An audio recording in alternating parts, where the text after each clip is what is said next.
all of you to this special session on one of the most interesting topics happening at the moment regarding the global value chains. But there are some housekeeping issues that Shireen Ghunaim asked me to tell you. Number one is that there is interpretation in Arabic.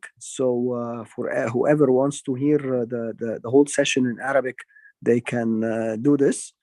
Number two is that everything is this session is recorded, and this is the second issue that Shireen mentioned. There was a third issue, but I cannot remember. But anyway, adding to that, let me start by a small intro on the importance of this issue. As we see now, given the war and given before the pandemic and how it's affecting the global value chains, and we as final end consumers we're feeling this, that there is something wrong in many cases. It started by the automobile industry, and it is actually spreading all over in, I can say, in every sector, industrial or manufacturing or agriculture sector, happening in all over the world. Eric, we have today Eric presentation, and hopefully Eric, you can make it in 20 minutes. It's very comprehensive. It deals with every little thing related to global value chains as I've seen it. Eric is from the Asian Investment Bank, Asian Infrastructure Investment Bank. And actually the presentation, again, as I said, very comprehensive, dealing with everything, not only with infrastructure, but also the impact of pandemic. And there is cases of China and cases of India. So it's very comprehensive. And then afterwards, we'll have Shahir Zaki will start by commenting on Eric, and then Layla Bughdadi will also comment on that. And finally, James Domello, who's as well having some problems as Eric, but hopefully he can join in the meantime.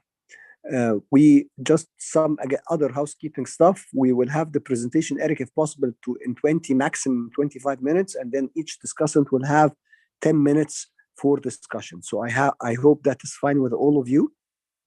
If that's okay with you, Eric, because it's a long presentation, please let us know, and then the floor is yours.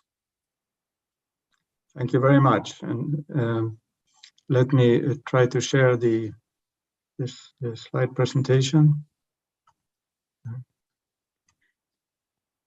So, till you share it, Eric, I remember the third issue of Shireen, that the participants good. questions they can actually write it down in the chats, or they can raise their hands, and then we will have time so that they come in and say whatever they want, either a comment or raise a question. So you're ready, Eric? Yes, I'm ready. If you're wonderful. So first of all, thank you for inviting me to give this talk, and I have a lot of memorable and enjoyable moments with the ERF, and I'm very admiring of what you are achieving in integrating the conversation around economic and political issues in the Arab world and in the Middle East. So I'm absolutely delighted to present this work here.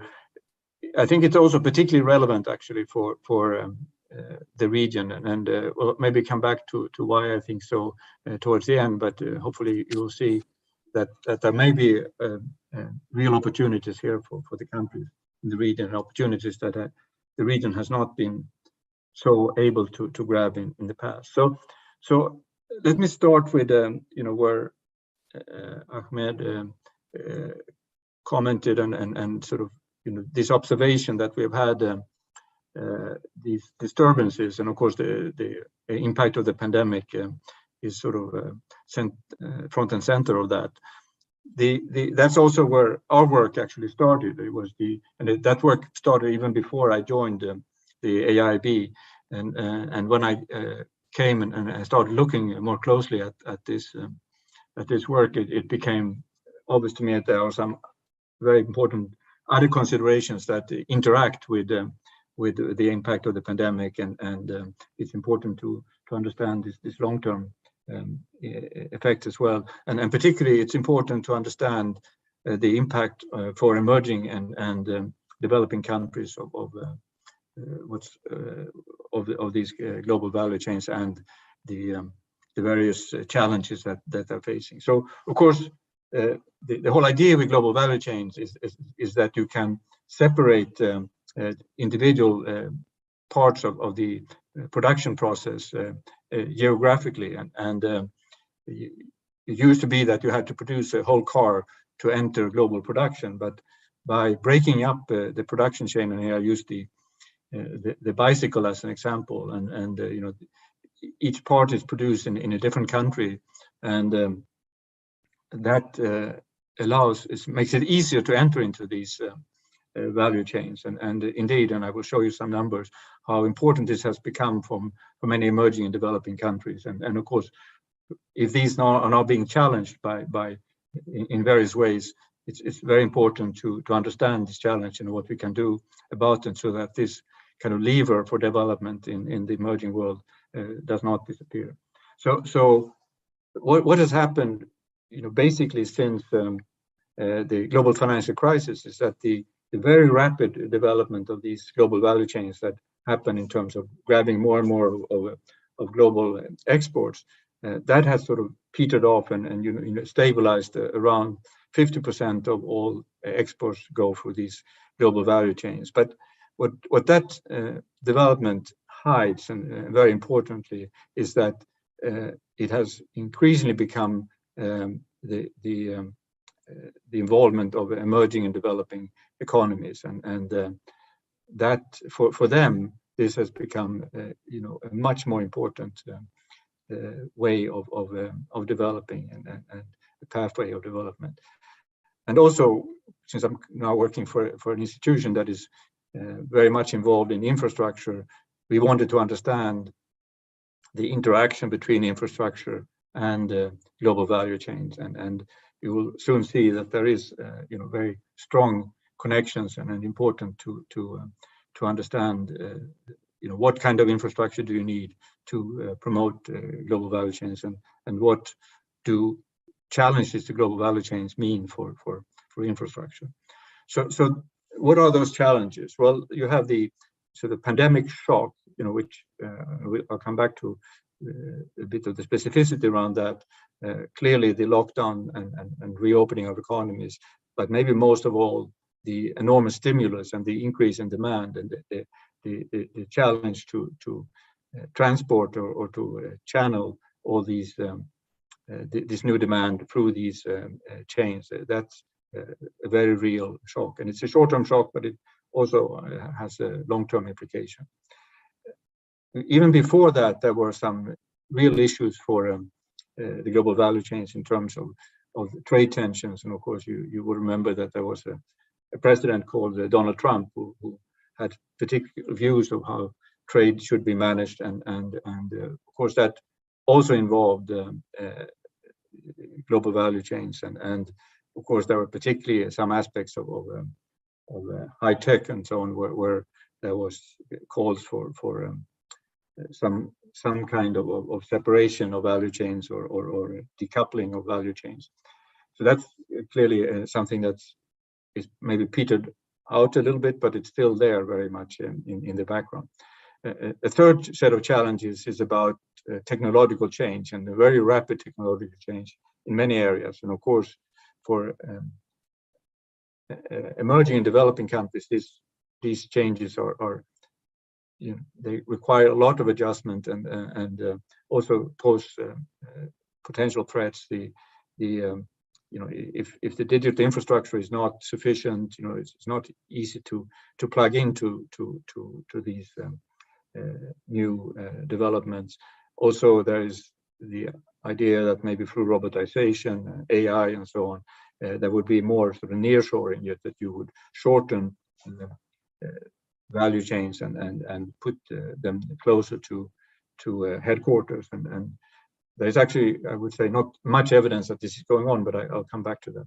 But finally, and this I think is the biggest insight from this work, is that by far, and dwarfing these other challenges, which are in themselves, important. But if you look at the real impact of what is going to be produced, how is it going to be produced, and where is it going to be produced, it's going to be the net zero transition. So the ability of different value chains to decarbonize and find opportunities for decarbonization, and also for countries to offer such opportunities to attract the global value chains. That's going to be the by far the most important challenge for global value chains. And there's a lot to be said about that. I'll come back to it.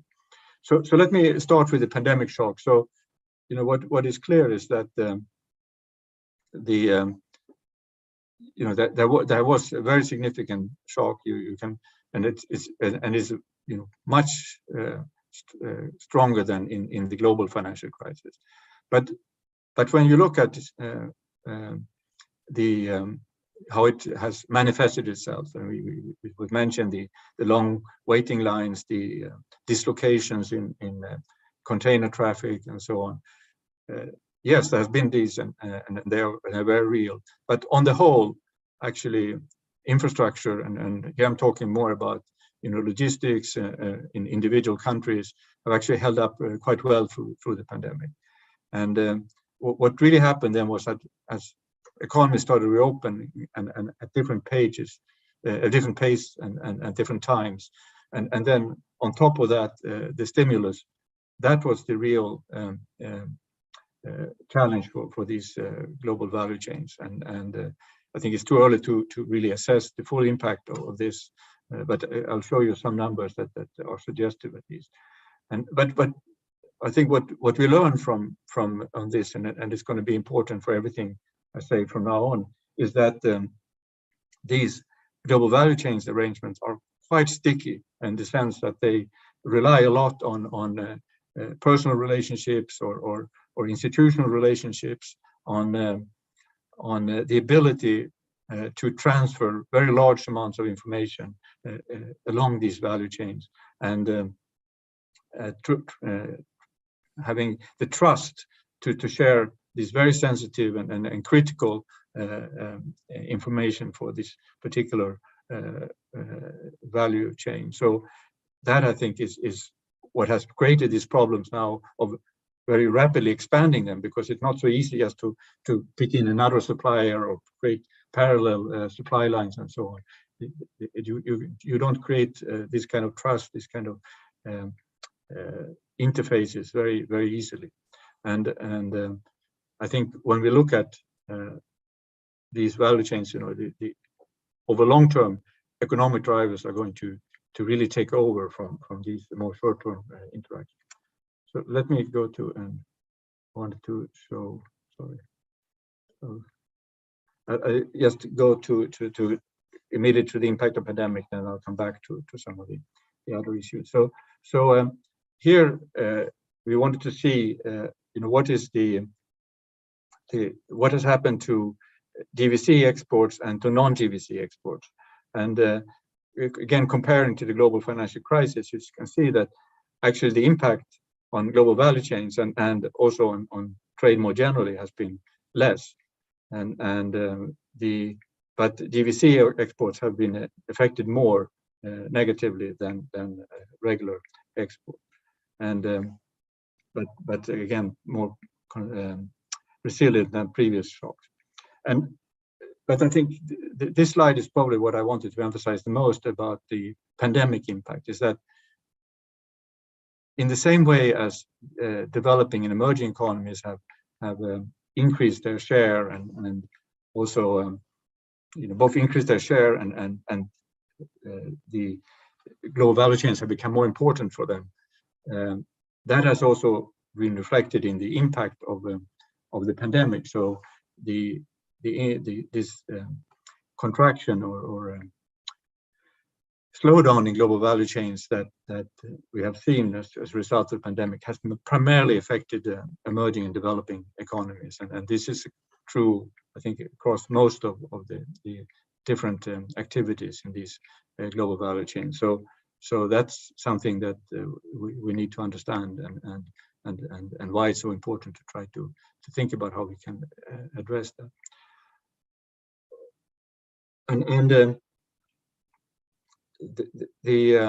So we talk about in these global value chains about upstream countries, or countries that are participating in the earlier stages of these global value chains, and those are more downstream.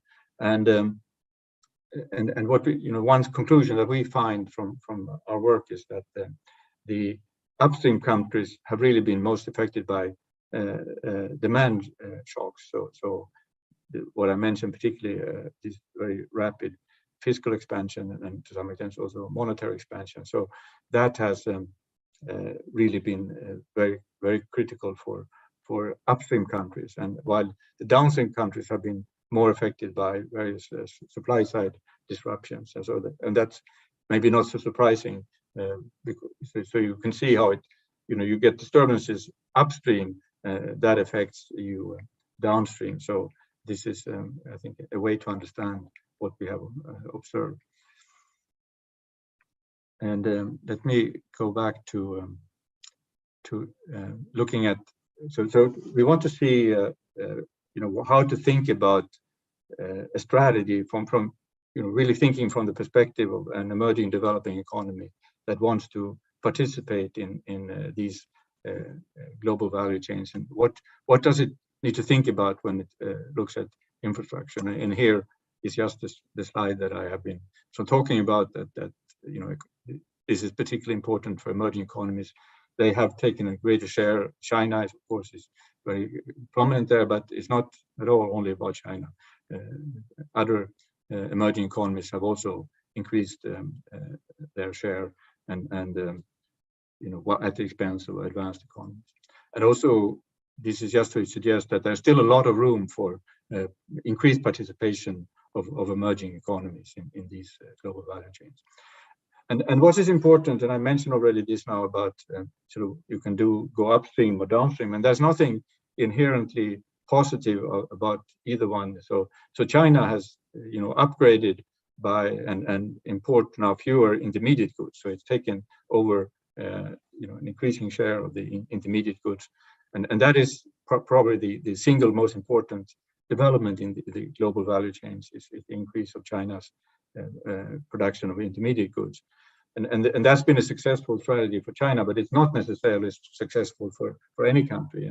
And India has followed another pathway, which is about adding higher value added to individual activities. So again, what you want to think about when you decide, which part of the global value chain you want to be involved in, and you have to think about what activities are relevant at that stage in the global value chain. So is it about research, or is it and development, or is it about things like improving manufacturing or marketing even, and that's going to be the determinant.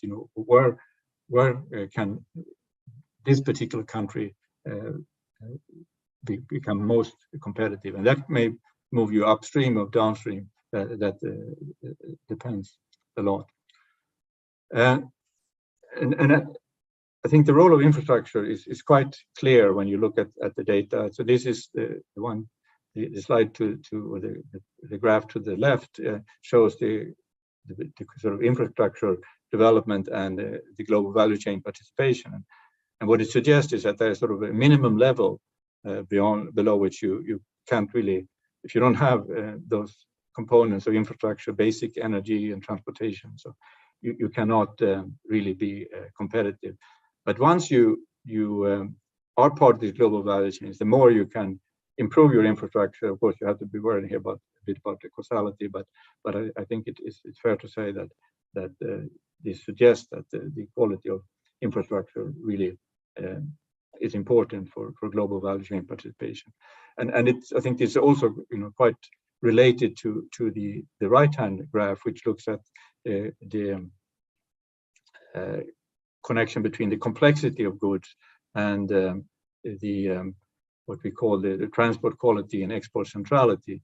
And now you can see that for the more complex products, the more complex infrastructure you need as well.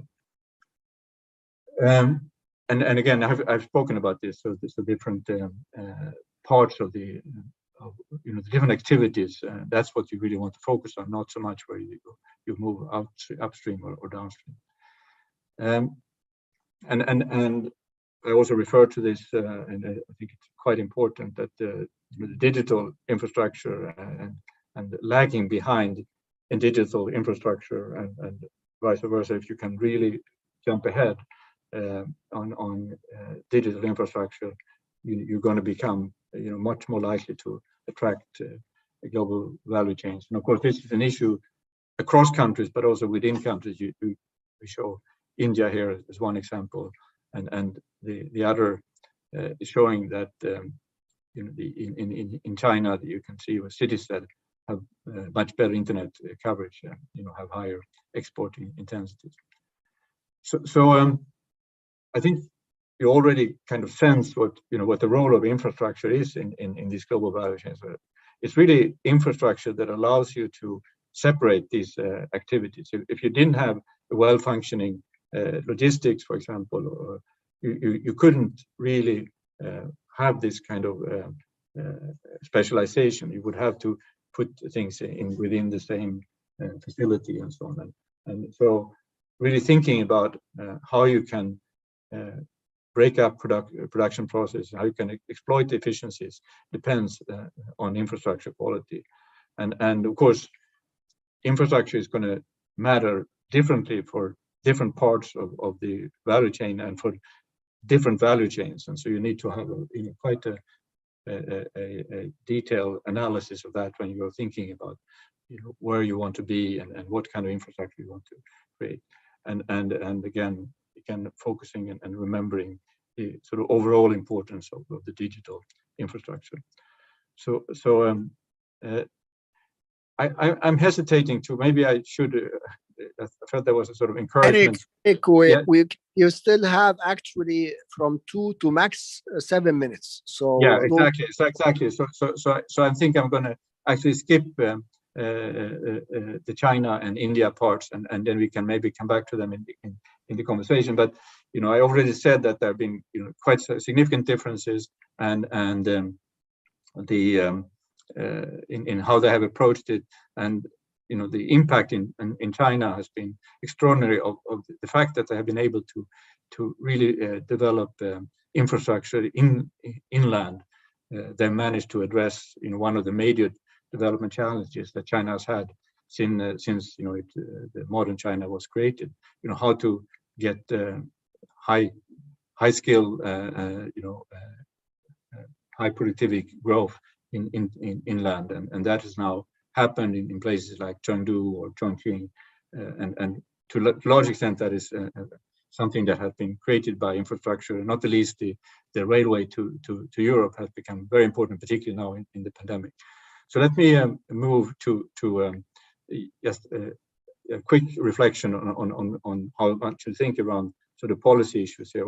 So this is a very reduced form of policy thinking, but you can think of policies that are GVC sensitive, where you really target GVC. So you can think of those that are GVC neutral, and then you can think of strategies that are policies that are very place-based and tied to individual, particularly geographic area. And you can think of sort of place neutral. So yes, you think of special economic zones, which have been quite successful in many Asian countries, but I also, of course, many stories that are not so successful, but they would be sort of GVC sensitive, place-based kind of policies, and then you have GVC neutral and place neutral, and where you have things like institutional quality, business environment, and sort of soft infrastructure, including, I would argue, digital infrastructure. Again, this can be developed and pushed in different directions, but it suggests a way of thinking around infrastructure.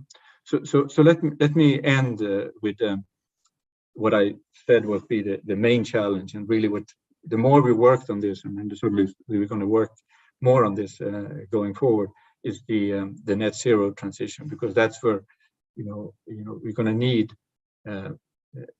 to sustain GVCs in the net zero context, we need renewable energy production, we need renewable energy trade, we need greening of transport and logistics. We're going to need international governance to help us standardize and get better finance. So these, what they call green comparative advantage, is going to emerge to countries can actually use, if they're successful in doing this, this could become a way of attracting global value chains. And so there are two elements here, and I think these are very quick, but that they are very important, I think, in understanding what is needed in terms of making progress on net zero transition. And here I'm not focusing so much on the challenge, but actually on the opportunity that these GVC lead firms, I mean, they have been created, and the way they function and or rather the way they have created these global value chains is by having effective governance across these different interfaces, and you know, they are essentially governance arrangements, and that gives them the possibilities to impose carbon price, for example. They can impose common standards, they can impose transparency along the global value chain, and that's going to be critical for implementing the net zero transition. And I would argue that this is perhaps the best tool we have for achieving decarbonization across countries and across sectors. And the pressure that's building up and the commitments that these firms have made to go to net zero are going to be very productive, I would argue, to move this process along. We have the Paris Agreement and so on, but there are really no very strong enforcement mechanisms there, just peer pressure. Here we have something that is, you know, much more hands-on. And of course, the other side of that is there are a lot of opportunities for Eric, you have 2 minutes to wrap up, please. Yeah, absolutely. That's okay. What I'm going to do. So the host governments they can compete by offering renewable energy, by environmentally friendly and circular economy production. They can, you know, offer efficient, effective, green, multimodal transport systems, and maybe even access to biodiversity. So let me conclude that, you know, DVCs, they can offer what we call climate smart development. So thinking about how you can develop sustainably and you know, by offering transformation opportunities to the emerging and developing economies. And here I'm thinking, you know, not the least of the Middle East. I had the privilege of presenting this to the finance ministers of the Arab world some months ago. And what really struck me in the questions afterwards is that, you know, how many countries have made very substantial investments in renewable energy, and that could become, you know, a new way of attracting the type of investments that they have not been able to attract in the past. And you know, a lot of companies that are producing high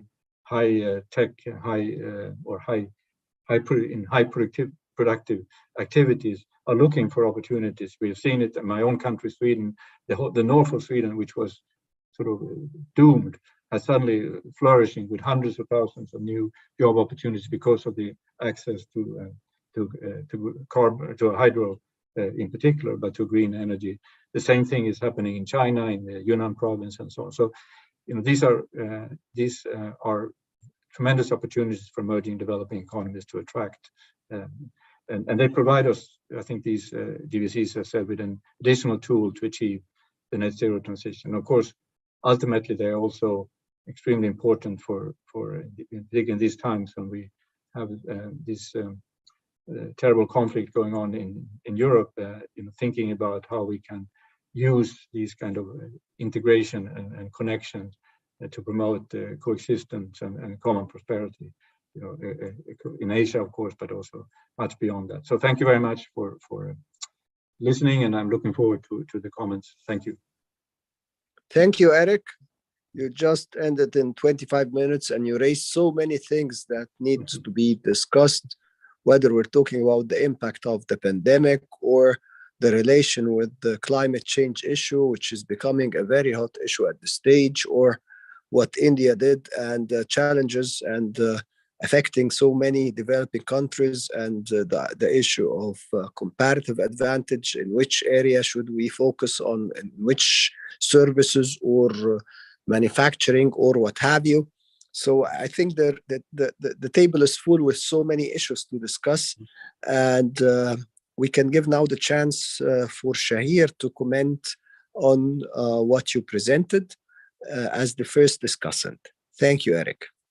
Shahir, you have 10 minutes. Thank you, Dr. Ahmed. Thank you, Eric, for the very interesting presentation. It was really comprehensive. And I like the idea of sustainable development and global value chains a lot. So I will go quickly through some questions and some reflections on the Euromad region, actually, based on the Asian experience. So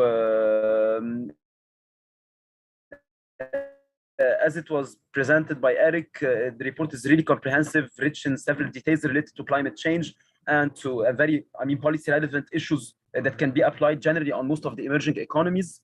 And I also liked a lot this distinction between the Chinese experience and the Indian experience, and to what extent we had two different models where China upgraded and imported fewer intermediate inputs that acquire capabilities to produce domestically, while India, it was a different model through increasing the skill content of some tasks. So, and also one of the issues that the idea of the digital divide that we currently have. So based on this, I just have some reflections, and because I think those are also some issues that can apply on the MENA region, actually. And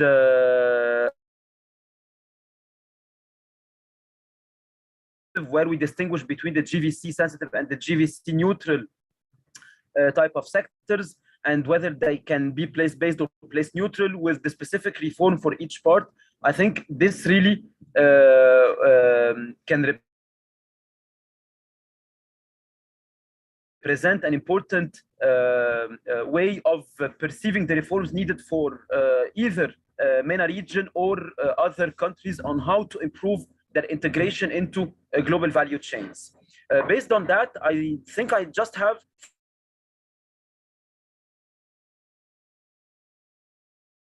don't know, is it only me, but Shahir, there is a problem with the voice. It comes and goes back. I don't know if this is my problem or only my problem, or others are having it. Is it better like that? Yes, for now, yes, it is, Shahir. Thank you. Okay. So I will turn off my video perhaps to improve the connection. So the questions I had in mind were first, how we can better link trade with GVC, especially some specific sustainable development goals when it comes to the impact of GVC on decent jobs and the impact of GVC on gender inequality, for instance, because one of the things that happened in Asia were that, GVC integration increased, but at the same time, the quality of jobs deteriorated. So I think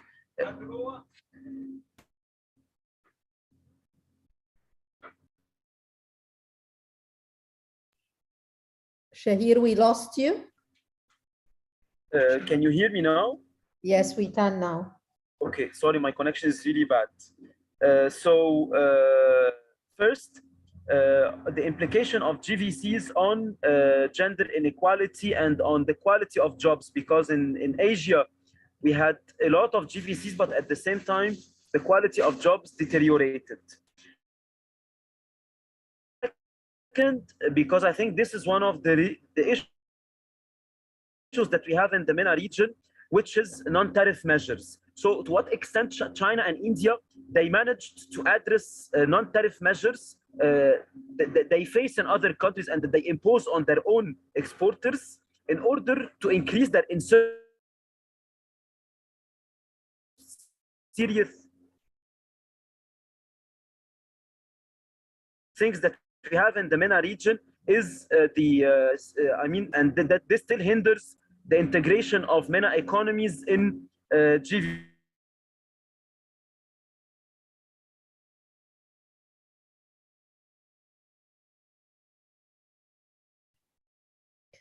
Shahir, we lost you again.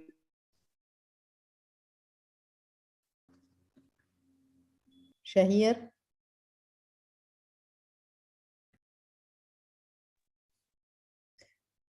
Now, can you hear me? Yes. Can you hear me? Now we can. Okay.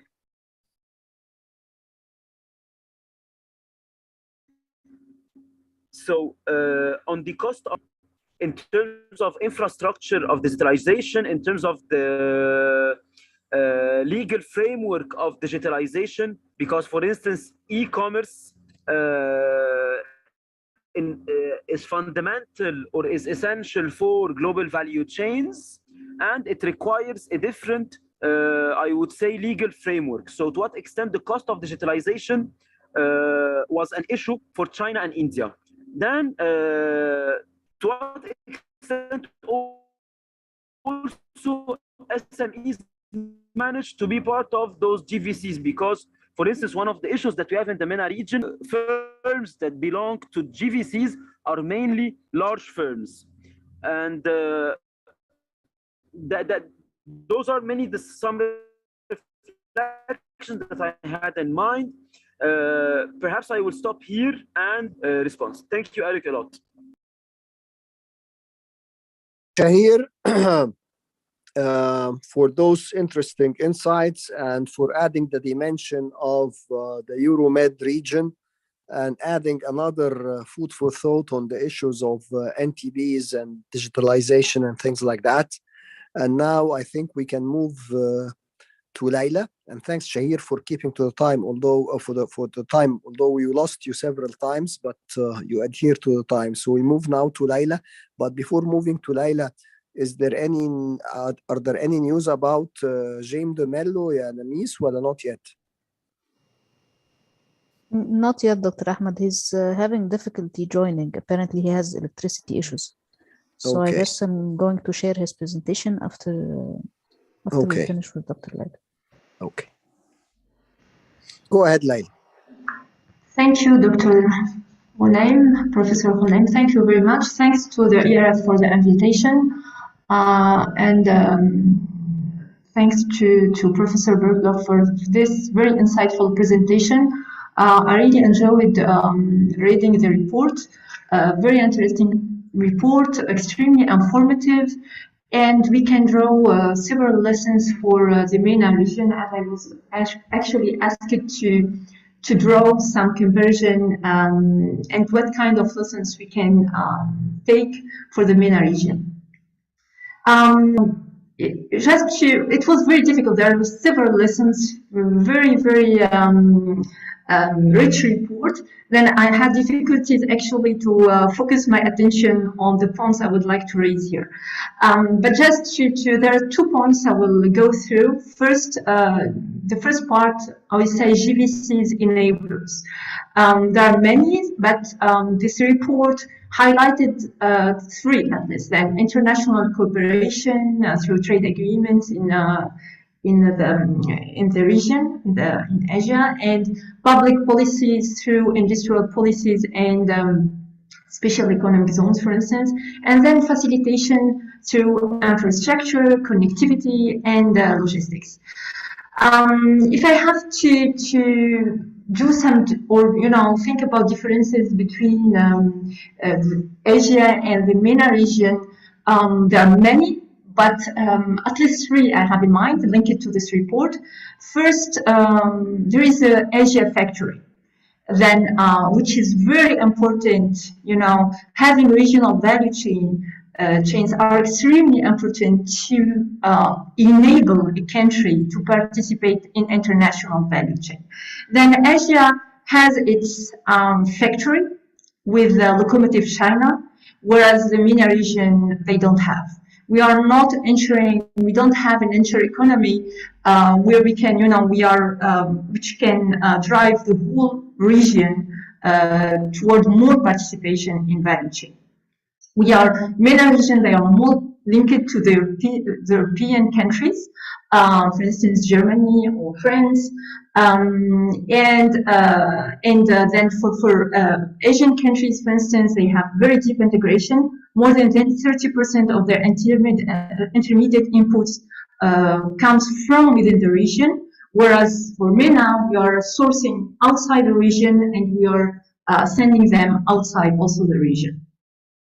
Then this is very important difference I see.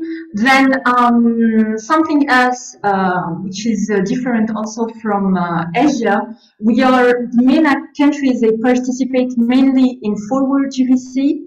Only Jordan and Tunisia, they are participating in backward GVC. They are not balanced, whereas as it was shown very well by the report, China and India, they are balanced in their GVC. Most importantly, we are the Asian country and especially China and also I think India, they were able to upgrade either upstream or downstream, but they were able to upgrade. Whereas the MENA region, they are somehow in the trap of the lowerings of GVC. They were not able to upgrade. They implemented several policies, but they were not really successful. And this report, actually, from this report, we can draw several interesting lessons. Maybe we should not kick right now the industrial policy ladder. We really need the industrial policy to climb the GVC ladder.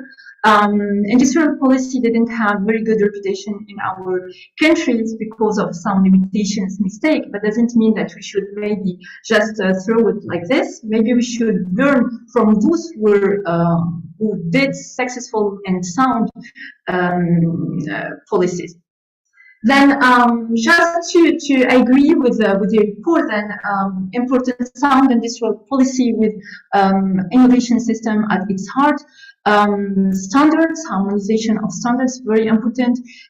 Firm capabilities, human capabilities to upgrade, and most importantly, trade facilitation, infrastructure, and roads.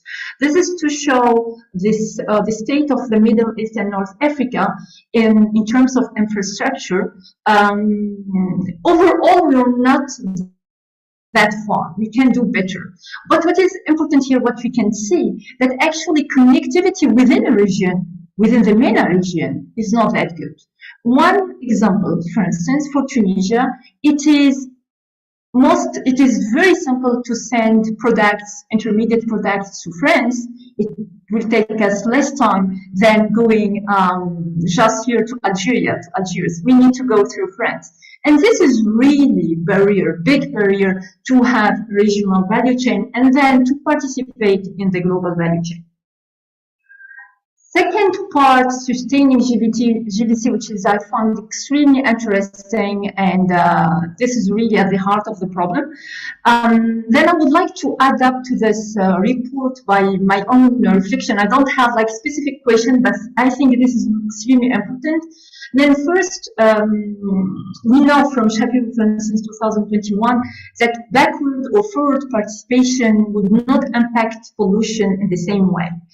Shapiro showed that actually most upstream industries, and here I think from what I've seen from the data he's using, proceed by intermediate products and backward participation is more dirtier and correlated with lower protection.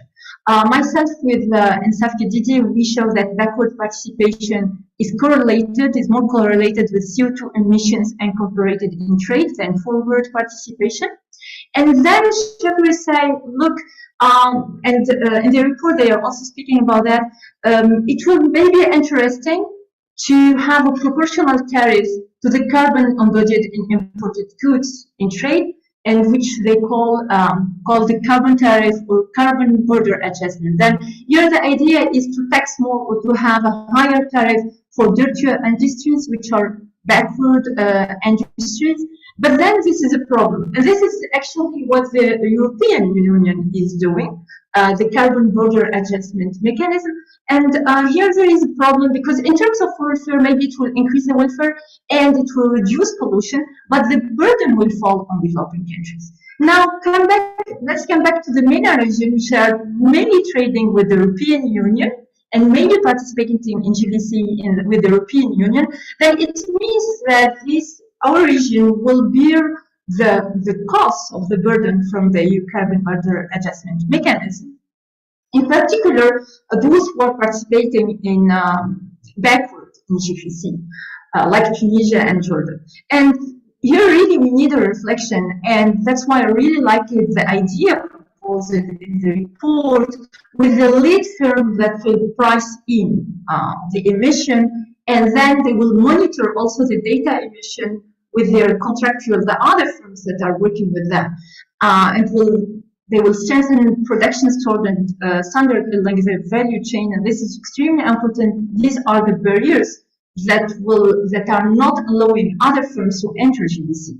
Well, this could be very interesting because it will give incitation to firms in MENA region to participate to a global value chain. And since if this cost is covered, then we know from also recent work with Stewart and Martinez and Sarzoso, where we look to MENA countries, that firms that are participating in GVC, they have better environmental performance overall. Then there is a cost to cover. There will be there are some incentives if lead firms are pricing in and they are following and monitoring all the process. And then we can have, in terms of overall gain, it will be interesting.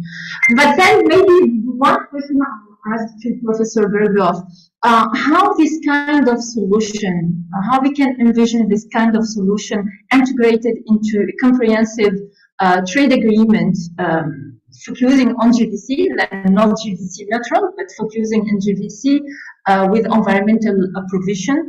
And is there any lesson we can draw from, for instance, the new trade agreement, comprehensive trade agreement between Indonesia and Australia, which is an agreement that is really focusing on GVC, where, Indonesia, they are able to source, Australia will source intermediate products from Indonesia. And I will stop here. Thank you. Thank you, Laila, for adding this new perspective in what you added to the presentation. And I don't know how are we going to deal with Jim de Mello issue. So I leave this to Namis and Shireen to decide should I read it or what, because I looked at the presentation, it has some technical stuff and I'm not sure, but we can go over it or we just ignore it. You decide. It's an ERF decision, not mine. So I need to hear from ERF. Dr. De Mello is having repeated outage problems, so he cannot join us. If you could kindly just go through the main headlines of the presentation, that would be we'd be very grateful. I'll ask Namis to put it and I'll read it. Yes. Done. Okay. So actually, Jim, he has another co-author with him, which is Jane-Mark Soller, and he's focusing on the issue of environment and the CO2 emissions and whether the engagement in GVC can help in reducing or adding the issue of environmental pollution. So can you skip? Yes. Actually, he's here focusing, and we can skip this as well because he is just repeating or emphasizing what the report has emphasized. But this is an important slide which shows or pinpointing the main aspects related to the engagement of GVC in environment. And on the negative side, he is saying that there are scale effects of trade and growth. So is the issue of whether more trade will lead to more CO2 emissions, and hence when there is more GVCs, whether they will lead to more CO2 emissions. He's emphasizing that, and he's focusing on the issue of when we go into GVCs, then this implies more shipping between countries, which adds to the environmental pollution. And actually, there is the issue of pollution haven or racing to the bottom. He's emphasizing that industries might migrate to environmentally lax jurisdictions, which can cause more negative effects related to the environment. on the positive side, he's emphasizing there are some issues, and he's emphasizing two. Number one is the knowledge, let's say, flows across the countries and the adoption of environmentally innovative products and technologies, which is the Porter pollution halo hypothesis, and that the lead firms and GVCs can emphasize this, and actually this can affect the newly born upstream and the downstream aspects of the global value chains. And again, here emphasizing that the lead firms can have a lot of influence and market power in affecting this issue. And then he goes into the patterns of CO2 emissions and whether they across the supply chains, and emphasize that this needs to come and complement the report. He's emphasizing it's an ADB report, which I'm not sure he's referring to. Dr. Ghonim. Yes. We managed to get Dr. De Mello on the phone. So if you confirm. Okay. Dr. De Mello. Can you hear him, Dr. Ghonim? Can you hear Dr. De Mello? Yes, I can hear him, yeah. Okay. Dr. De Mello, yes, the floor is yours, Dr. Ghonim and Dr. De Mello. Yes. You actually rescued me in the right time. Yes. So the floor is yours. I've been presenting your slides now, and I'm not sure I'm saying the right thing or not. So please, James, you take the lead, and now go ahead. Thank you. All right. Let me thank you for inviting me and apologize for something which is beyond my control. Basically, the electricity, everything is going on and off. So I appreciated very much reading this report. There's a lot of new stuff, and I found it quite complementary to the World Bank 2020 report, where they were looking at the effect of going up the GVC value chain. And here we're looking, which is interesting, at place-based versus industry recommendations for GVC. So I think those are very complementary. So what I did is I looked at the chapter 5, and when I was invited to comment on it, I said, well, I'll give a few comments, provided there can be a comparison of Asia, which we're interested in, and Africa, which is the region I'm working on. So what I did is I presented this work in progress just to show a little bit what the carbon footprint was, direct and indirect, on average and over time. I think most of it is fairly straightforward. So if you look at the slide, I guess if you look at the let's say if you look at the slide, let me see, where am I? Yeah.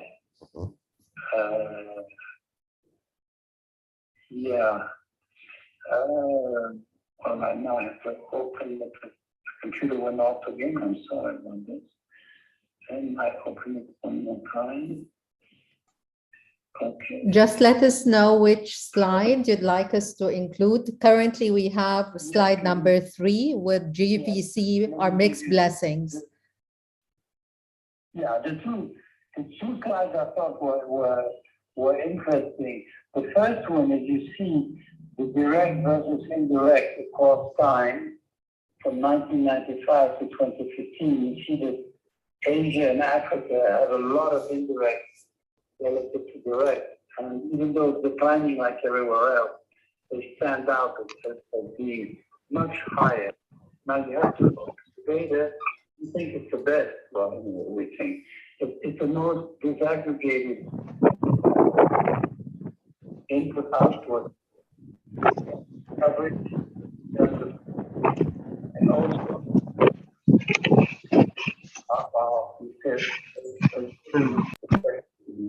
so you have a pattern that is very clear. Asia and Africa have had a ways to go, especially in indirect. Now, what is interesting in the indirect for Asia is this is, in the case of Asia, this is because Asia is factory Asia and it's very much involved in GVC. What's interesting, on the other hand, is you look at Oceania, well, it's very few countries, and Oceania, of course, there are few, they're very isolated, because they're physically isolated, and of course, they participate less in value chain, and therefore they have fewer emissions. The decoupling, I think in terms of decoupling, you see there's decoupling in Africa in the second period, 1905 to 2015. And if you look at the 45-degree line, you see that in Asia, for both periods, there are more countries below than above. So if there are more countries below the 45-degree line than above, it means that GDP growth is higher than emission growth. So there's some kind of a bit of decoupling there. So then the upstreamness, downstreamness will be done in many other reports. And what you do see there, of course, is Asia being extremely going up very, very rapidly. So that is the say on that. And then my computer went off again, believe it or not. I have to get, excuse me, I cannot, how to do it in, my God.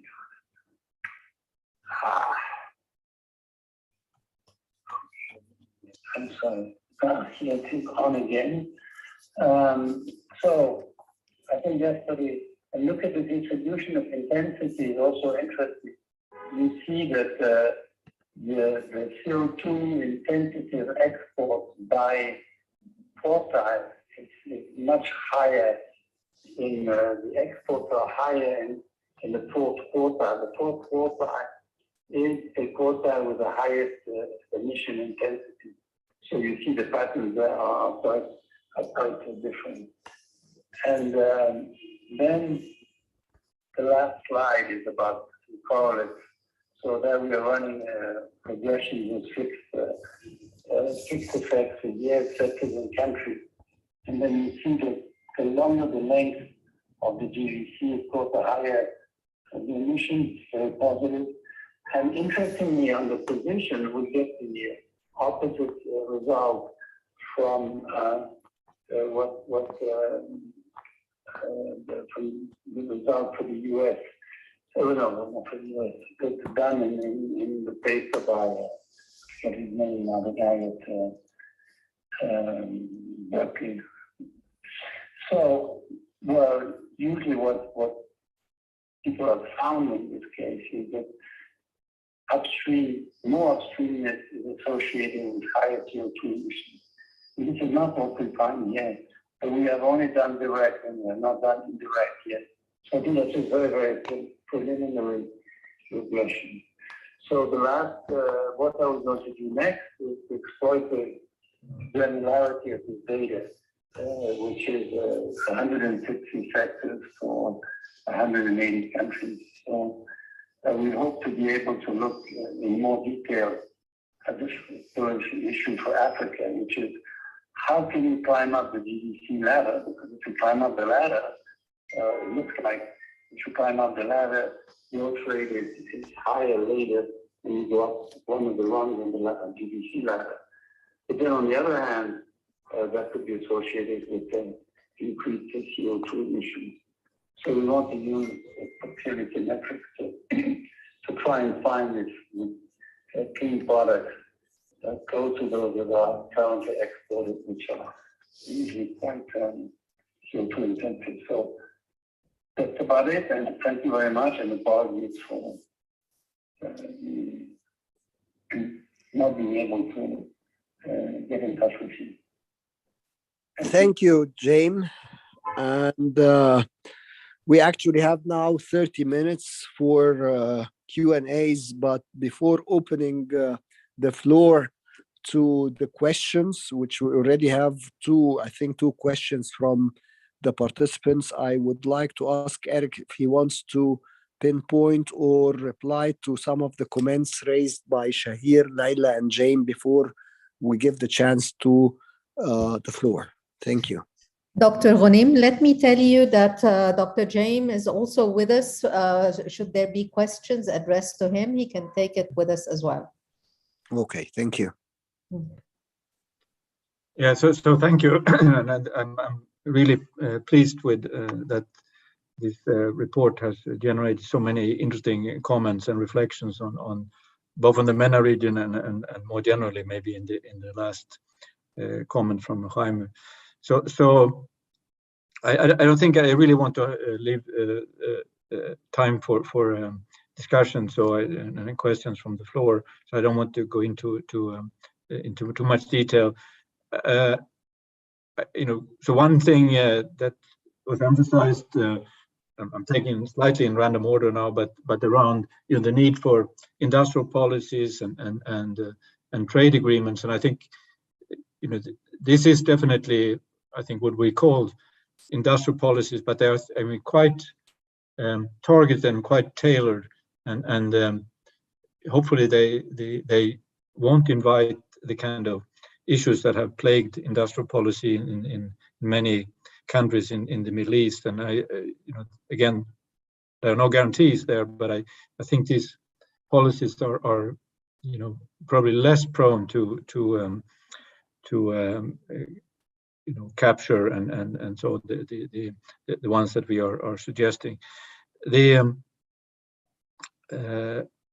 think the stress that was made on regional value chains, I think, are important. I think it is a component of the Asian context that there are stronger links, and there is more movement in and out of, for example, if you've seen during the pandemic now, companies moving in and out of China and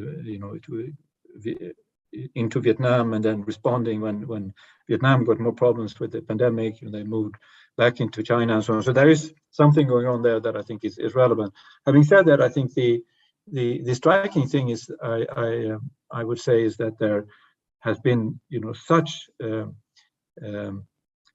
geographic distance has not been I think a very strong driver in terms of the patterns of GVCs, and not as strong as in maybe some other forms of trade. And there was some comment also on that this somehow the geographic location of the North Africa and the Middle East would make it less somehow attractive for GVC investment. On the face of it, I think this has more. This is not a geographic dimension. It may be some other dimension that makes it challenging for this region. But I would, I know another region which sort of is also in the periphery of Europe and has been able to make very good use of that proximity, and has developed in Central and Eastern Europe very strong global value chains. They have suffered a little bit because of the Chinese displacement by Chinese over the last 10 years, but on the whole they have become very integrated, and one should reflect on what could Europe have done to promote that development in North Africa and the Middle East, and what could countries in North Africa and Middle East have done to get more benefits of that kind of integration. There was the comment also on which parts of this smiley curve that of different activities along the global value chain where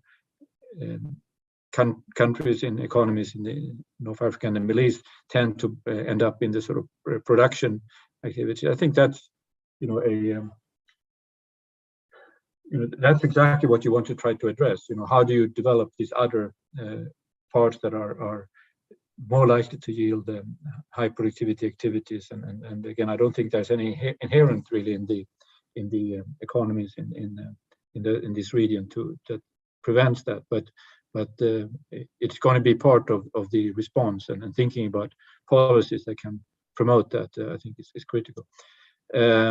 I thought the Jaime's presentation is highly sort of complementary to what we did, and I think I'm very glad that he did this work, and I hope he will continue doing it, because we just touched the surface. So it was more that when we had done all this work on other aspects on the global value chain, it dawned on us, how overwhelming this impact is, and how important it is to find in many ways, how can we use this opportunity of these lead firms? How can we create conditions that makes it attractive for countries to push, into decarbonization opportunities? And as I said, for example, the prevalence of, or the rich availability of renewable energy sources in the Middle East and North Africa, I think it could be one such attractor of these kind of investments. And then one needs to think about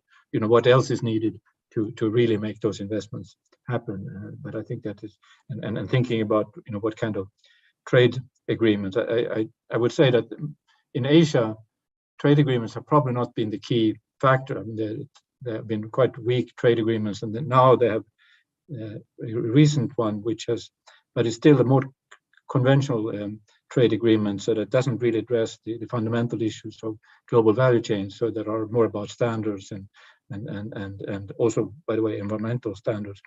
There is now, as you know, the CPTPP, which is the new, much more modern and more aggressive form of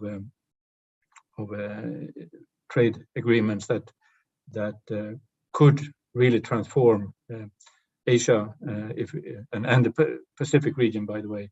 And now that China also is aspiring to join, that could really be very important. Of course, finding ways of linking up to that and then doing that in other parts of the world would also be important. So sorry, I became lengthier now than I had intended, but I look forward to the rest of the questions, and I look forward to getting the presentations, also the slideshows, because they had a lot of interesting points. Thank you, Eric. And now, should I read the questions from the participants, or they're allowed to interfere and say their questions verbally instead of reading it?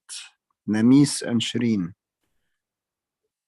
Yeah, participants can raise their hands if they need to talk. Yeah, we have already a question from Lily. From Arjan from IDRC. And we have a question from Dr. Ibrahim. I cannot see it. Yeah, okay. Then we take it by order. We can, if Arjan is not there, I can read it. If he's there, he can read it, or she can read it himself. Okay, then the question is, I was struck by the different responses from India and China and was wondering about the impacts on job creation. Also, of course, China's strategy is enabled by its size, yet smaller economies are less able to do so. So that's a kind of, let's say, a comment, but raising as well food for thought. Maybe we can go to Dr. Ibrahim, and then we give the commentators and Eric the chance to answer. Thank you, Ahmed. And thank you all. Thank you, Eric and Leila, Shahir, and Jim. Really enjoyed the presentation and the commentaries. It's very fascinating report and issue. As you were presenting, actually, I recall some old memories about this famous literature on genetic distance and knowledge transformation and growth that came out back in the 2009, and more recently there is a follow-up to this literature that tried to identify the channel that actually countries that are genetically close, which means that they are culturally close, they tend to trade among each other much, and therefore actually then trade has been an instrument for transfer of technology, frontier technology to trading partners, and those that are culturally different from the frontier have hard time, acquiring technology. And actually, looking at the figure that Leila Professor Leila Baghdadi put in terms of the magnet kind of in each region, China in Asia and Germany in Europe and the US, I think for the Americas and so on. One wonders whether actually this is an important issue to think about in terms of, for example, in our region, Morocco over the last 5 or 10 years, they really made a significant stride in terms of diversifying into high-end supply chain. Kind of backward. Jim DeMello, I think, have a name for this. Call it backward participation rather than forward participation in aerospace and airline industry and so on. And mainly, I think, I'm not sure, but mainly with French, perhaps French industries. And the cultural links between France and the Maghreb countries is well known. Would that be a factor that perhaps maybe would be interesting to consider? Thank you. Thank you, Ibrahim. Thank you for this intervention and insightful thoughts. Would any from Eric or Shahir, Laila, and James want to respond to Ibrahim and the other comment I mentioned?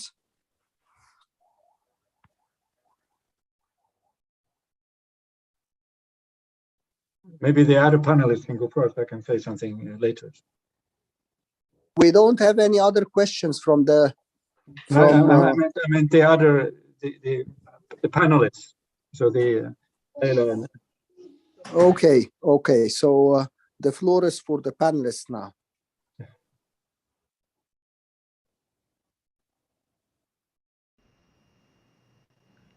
I'm not sure I understood the question of Dr. Ibrahim concerning Morocco, but I agree that Morocco did a lot in terms of upgrading, in terms of infrastructure, and it will increase its participation. But at least the lessons from Asia, what we understood from Asia, they were really able as a region, as countries within the region, to participate heavily in the value chain because of this very strong linkages between them. Then even if Morocco will upgrade, will participate more, still, or maybe it will be a locomotive, Morocco, in terms of value chain. And it will help, more the linkage between Africa and Europe. Right now, at least for North African countries, Morocco is on the top on participating firms with a high potential to participate more. But I'm not sure I'm totally answering to your comment, Dr. Ibrahim. And thank you, Professor Bergloff, for your answers. It was really interesting. Thank you. Thank you, Laila. And I have a question that's actually on the theoretical level, it's been raised a lot. On the practical level, I don't know how to do it. As you all know, the pandemic has negatively affected everything. But yet, a lot of people see that that's a chance for this region, the MENA region, to jump in the global value chains, given the problems happening in China and now the problems happening because of the war. So that's all was said, but how to implement this? This is a question, I don't know how to do it. Is it, where to start, how to proceed, how to do it? I don't know. So if any of the panelists or Eric have a question, then have an answer to this, then please provide it with me too. Thank you. There is another hand raised, so we can take this hand raised. That's from Laila again. Okay. I will answer after Professor Bergloff and the Professor Badawi.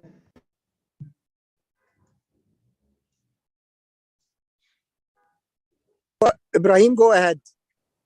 And then Laila will go after. I tried to lower the hand, so no, I don't have Yeah. Okay, so it's Laila. Laila, you want to respond? Yes, but I'm answering under the, Professor Bergdorf know better than me the Asia. Then actually for me, I was really interested to answer your question. I was really interested by the new Indonesia-Australian comprehensive trade agreement, and spending to these opportunities in Europe with the GVC and eventually reshoring.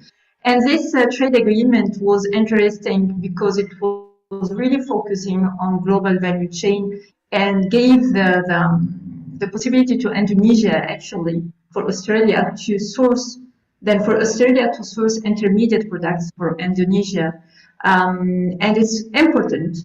And then it is focusing on GVC, where there is also, a side on helping SMEs to participate more in GVC, and it is really centered in GVC in terms of also skills transfer, knowledge transfer, and also partnership between public and private. And then there is a platform between Indonesia and Australia from the private sector, where they're acting actually to know each other and to propose more ideas. I think, for instance, if you are thinking about deeper agreements between Europe and MENA region, we could eventually draw some lessons from there. Not totally, but draw some lessons. And the report that we today discussed gives really interesting, because infrastructure, connectivity, regulatory framework, all these, aspects that helps a lot GVC more than other aspects. Then it could be really insightful to look from this other region of the world for us to inspire and progress. Thank you, Laila. Eric, would you like to add anything, or Shahir or Jane?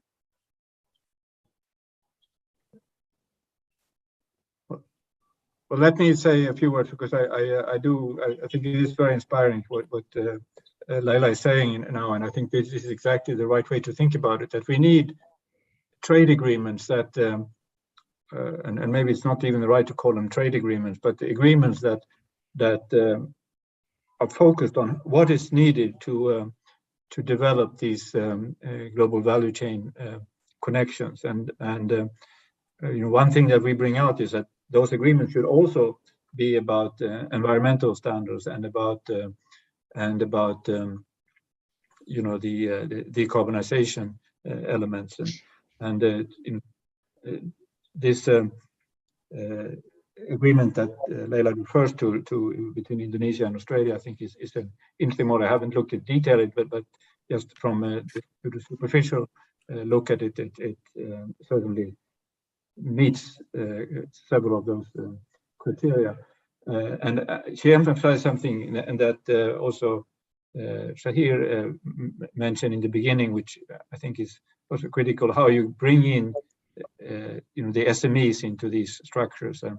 I happen to be right now in Singapore for odd reasons, and in Singapore, I think there's a very consistent strategy of trying to create these kind of interfaces to SMEs and encouraging them, and particularly those that are working in this sort of green space, and that I think is going to have to be part of strategies to attract these global value chain investments.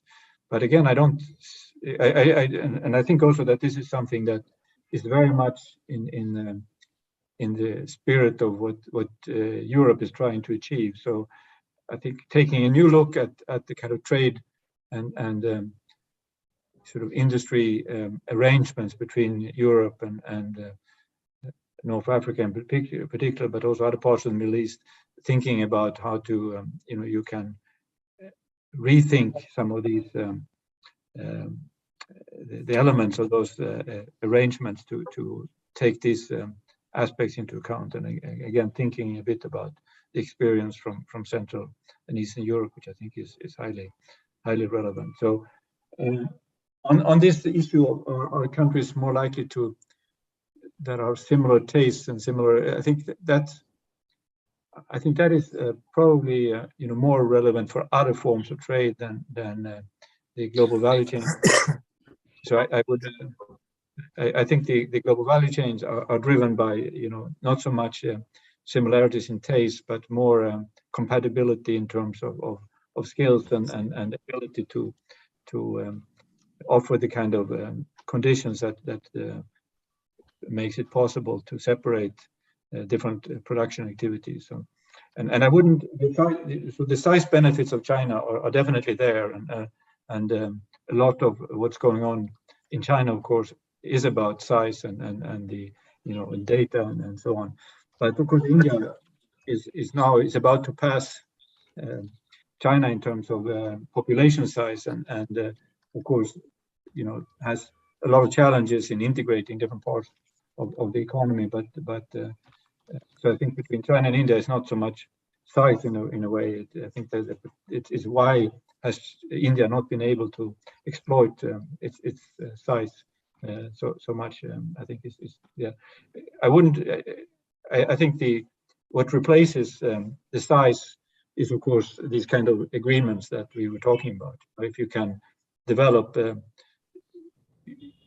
agreements that really help global value chains when they cross borders, I think that is can do a lot to compensate for and allow small countries. And there are, as I said, the really striking thing about global value chains over the last 10-15 years is the ability for countries to enter with very narrow sort of production activities into these global value chains. And then this is perfectly possible for small countries, and maybe sometimes small countries can also offer better logistics and so on. So I wouldn't. The size factor is probably important for some aspects, but for some parts of the value chain activities, it's probably less important.